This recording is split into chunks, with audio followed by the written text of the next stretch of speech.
Welcome to Beyond the Balance Sheet, the podcast that helps advisors, clinical professionals, and affluent families understand the complexities of issues related to our mental, physical, and emotional well-being. Our co-hosts, Arden O'Connor and Diana Clark, will interview a series of guests on a range of topics, providing informative content and practical tools for professionals and families to consider. Here are your hosts, Arden and Diana. Hi, and welcome to an episode of Beyond the Balance Sheet podcast. Today's guest is Luke Jernigan. He is an ordained priest in the Episcopal Church. He has been with the same congregation intermittently for several years now, and he operates as the director of family learning at the Matter Family Office. So I am going to be pummeling him with a few questions about not just what he does at Matter, but I'm very curious about that, but how his work and how his learning as an Episcopal priest brings an element to his work at Matter that he wouldn't otherwise bring. So welcome, Luke. Thank you. Good to be with you. Good to have you. So Matter Family Office, can you give us a little bit about what Matter is, just so that the audience has a frame for this conversation? Sure. Matter Family Office is it's a multi-family office. We have families that are clients around the country. We help people with investment management, wealth planning coordination, and what we call family learning and culture. And you are the director of family learning and culture, basically, correct? You got it. Okay. So this is a new area brought to family offices, as far as I can tell. And I'd love to know how it rounds out what they bring to the field. What does somebody who is responsible for family learning do with the family office? So several things. One is that we help families that are multi-generational business owners, or families that have sold their businesses and are still invested together, work together in philanthropy and other areas. We help them through our family culture and learning programs learn how to communicate effectively, identify their values, vision, and purpose, work through family conflict, make decisions together, and ultimately we give them the tools so that they can thrive over generations. Wow. I mean, all families could benefit from that, whether they're multi-generational, wealthy. I would imagine that having a unified sense of purpose and direction for a family could create a context that is different than families operate without that kind of conversation. Is that right? Right. It's funny, when I talk to my wife at home about what I'm doing at work every day, she says, there's nothing unique about families of wealth with what you're offering. I do think that wealth and business creates a greater complexity. But no, what we're doing is universal. I think every family needs it and can benefit from this type of work. Totally. What are the areas that are generally covered in communication strategies? What kinds of things do we learn in that realm? One of the things we talk to families about, really what we do is not different from what a lot of businesses do with organizational or management structures, teaching people how to communicate. One thing is learning that individuals communicate uniquely. Some people are more visual. Some people are more learn better by reading or hearing. But the idea is that sometimes when we say something to another person and they might react in a way that's more negative than what we have thought, we think that they're judging either us or what we've said. And the reality is they might just communicate differently, and the way that we have conveyed that information might not be in the way in which they're most comfortable receiving it. So as we teach people how to communicate effectively with one another, we're learning, sometimes teaching that in order to communicate something effectively, we have to understand how the other person thinks and receives information, and adapt what we want to say or what we want to convey in a way that they're going to hear it that's comfortable for themselves, not the way that's going to be comfortable just for us. Does that make sense? Totally makes sense. It isn't just about the delivery of the message. It is about the receiving of the message. And so we have to look at both sides of that equation, I would imagine. Yeah, and ultimately, too, it's about empathy and realizing that, when we're in relationship with one another, especially as family, that those relationships are deepened and improved when we begin to see things from the other person's perspective, not just our own, and it opens us up to the thoughts and ideas of those around us, and it allows the entire family system to be much healthier. Yeah. So let's backtrack just a little bit about your work as a pastoral counselor. How does that differ from secular counseling, for instance? Well, I think one of the big differences is that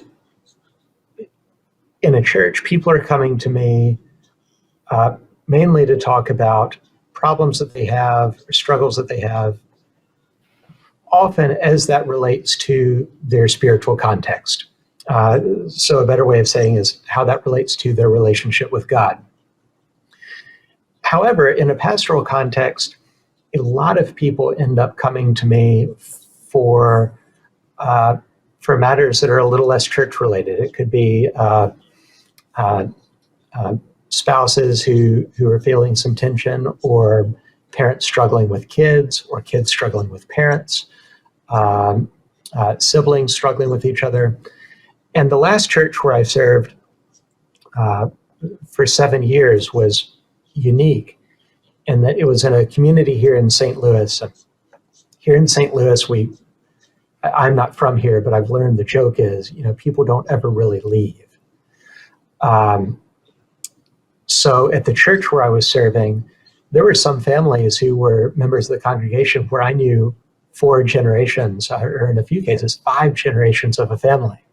On a regular Sunday, you see kids, parents, grandparents all coming to church together. And often the extended family of siblings and others were there. So to be a part of the life of extended families it was a wonderful gift and perspective. And another thing is that in a lot of the churches where I've served, I've been a pastor to families that are very similar to the families that we help at Matter, where they do own businesses together. They are invested together. They see each other every day in the office, and then at the dinner table on the weekends, and at all the holidays and everything else. And there's some families I've known really well where that added component of family business or family wealth has brought them together over generations and in wonderful ways, and other families where the tension has caused too much strife and pain. So one of the things that drew me here to this work at Matter is learning this very creative way and this really kind of burgeoning new industry of helping families specifically with the challenges of family business and family wealth. And what kinds of tools do you use to help families? I would imagine that you're using sort of some assessments or developing a rubric to help them. What kinds of things are you using? So I don't want to get too much into specifics. I don't want to give away all of our secrets, but we do use a series of communications assessments. But also, one of the great things about Matter is that as a multifamily office, they've been they've developed a lot of tools over the last 20 plus years that they've been using regularly with families. And 1 year into my work here, I'm working with the team here, learning exactly how those processes work. But we use processes around, again, building values, vision, and purpose, wealth integration, kind of understanding money messages and relationships with money in particular, and where sometimes those have been generated in the family or over generations. How they teach us and how we either embrace them or change them or adapt them. So I'm going to ask a tricky question, or what I think is a tricky question.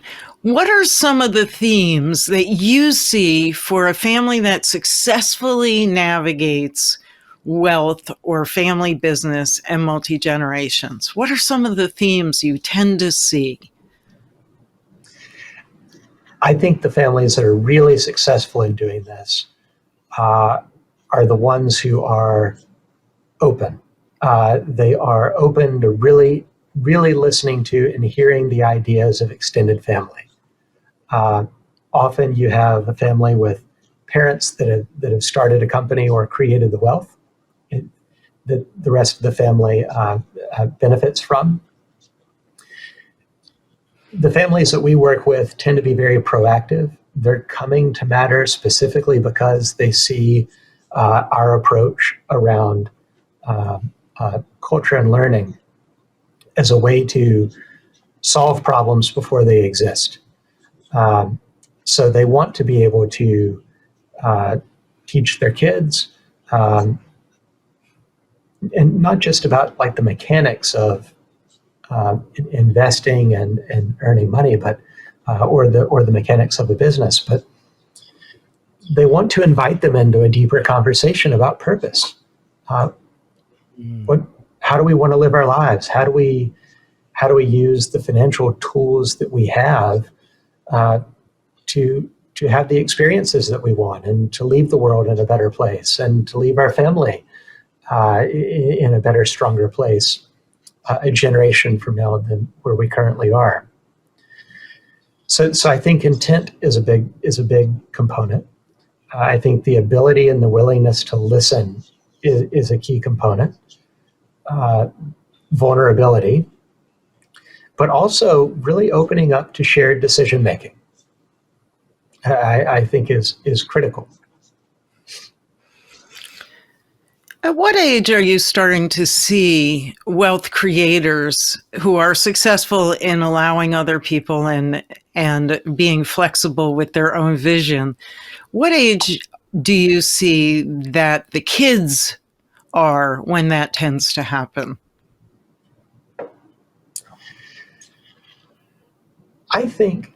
We have some clients who want to start working with their kids when they're in middle school or high school, to start teaching different tools.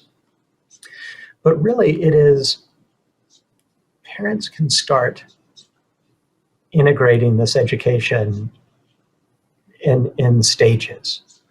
And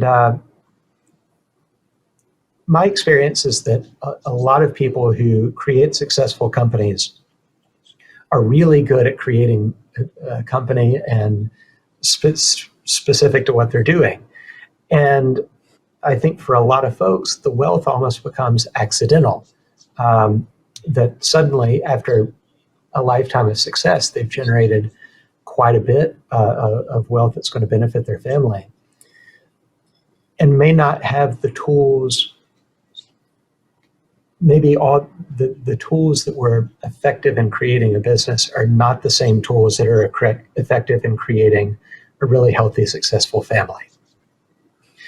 And a lot of families that come to Matter come mainly because they're worried about their kids. How do I make sure my kids have a good, fruitful life? How do I make sure that that they're not sidetracked by the wealth, or they're not hindered by it in some way? But basically, how do I make sure it doesn't mess them up? That's where a lot of parents come from. How do I make sure it doesn't mess them up? And we have quite a bit of tools, again, that Matter has built over a few decades to not only keep that from happening, but to really empower a next generation that once they have access to wealth that's been given to them, or access to working with the family company, they're ready and prepared to do that in a way that's going to benefit everyone. So let's talk about one other issue that I would imagine can create some fracture or create at least a shift in a family, and that's when we bring in-laws. Because it's one thing to grow up under somebody's tutelage about wealth and what their sense of stewardship is. It's another thing to marry into that and to try and identify with that family. Do you see that as a pretty ripe time to begin this work, when the in-laws are starting to filter into a family? Oh, big time. Because it allows families that opportunity to think, what defines a family? Who is a family member? Is it just the people that are born in, or is it the people, or is it all of us? And we have this great program at Matter called Being a Welcoming Family. And ideally, what we like to do with our families is begin to generate this conversation with them before there is a specific significant other in the picture. So if a family has kids who are, in their mid-20s, it's the ideal time, because that way it's not specifically about one person, which can get tricky. It is, who are we as a family? And again, if we own a business together, or if we have family meetings, who's eligible to come to the family meetings? Who gets to sit at the table? And then generally, by the time there is a significant other in the picture, the family has already got their plan in place. And it makes it more of a seamless, welcoming environment for that next person coming in. That's great. That's great. So I'm flip-flopping back from Matter to priest. Are there times when you would really encourage a parishioner who comes to you with an issue to seek outside of your counsel? All the time. Okay. Because, as an Episcopal priest, or really any kind of religious figure, if you're in a pastoral role, it's a very sacred role, and you get to see a part of individuals or a part of families that most other people don't. Mm-hmm. Because of that, it's very easy for a lot of people to see their pastor as kind of as a therapist, or somebody in that helping role. And it's really important for a pastor to know their boundaries and what they are and are not trained to do, and what they are and are not able to do. In the Episcopal Church, we have this really valuable tradition that even in the bylaws and in the canons of the Episcopal Church, clergy are not allowed to have more than 3 pastoral meetings with a parishioner over one issue before referring them out. So a great example of that is, a couple might come to me about marital issues. I can see them up to 3 times. But then at the end of that say, I would really encourage you to see a marriage and family therapist. And most clergy too, because of their role in the community, end up developing relationships with different people in the helping professions in their community. So again, if it was a couple coming to me, I could say, here are 3 marriage and family therapists I know really well. I'd really invite you to reach out to them. I'd be happy to help you do that. If it's somebody with an addiction issue, again, getting them in touch with somebody who's professionally trained and much more able than me as their pastor to help them do that. And then along with that therapist, I can then continue checking in with them, just to ask them how they're doing in their life. And but that's more from the pastoral role than the clinical role. That makes complete sense. And I really do appreciate the clarity of the church to indicate when a referral needs to be made, because it's really hard to know sometimes when you are being helpful and when you are going over your ski tips a little bit. It's a hard lesson, so I like the clarity. So Luke, we're about to wrap up. What didn't I ask you today that you would like our audience to know? Oh, gosh. Well, just something about me. I'm so interested in helping families and really helping families to thrive. And for a lot of people who knew me as kind of the rector, senior pastor of the church, and now know me working in a financial firm, a lot of them get it, like the connection between these 2 roles. For me, it's almost accidental that I'm working for a multifamily office. It's just another unique way to help families, I think, in a very powerful way. One of the things that I think is interesting is, especially when it comes to wealth, there's so much negativity in our culture toward the wealthy. And a lot of the people that, not a lot, every family that we work with are families who generally care about one another. They want to make a difference in their family. They want to make a difference in the world around them. And they want to make a difference with all the people that are in their kind of broader circle or influence of care. And it's a wonderful gift to be able to help them do that and to be able to work with an entire team of people who are really committed to it. That's beautiful. Well, thank you again for joining. You have been listening to Beyond the Balance Sheet podcast. Today's guest was Luke Jernigan from the Matter Family Office. If you like this episode, please check that box or click that button on your platform of choice. Thank you for listening to Beyond the Balance Sheet, a podcast designed to help advisors, clinical professionals, and affluent families solve some of their biggest medical, psychiatric, and emotional challenges. Visit beyondthebalancesheet.com to read more about our guests and resources, and sign up for our newsletter.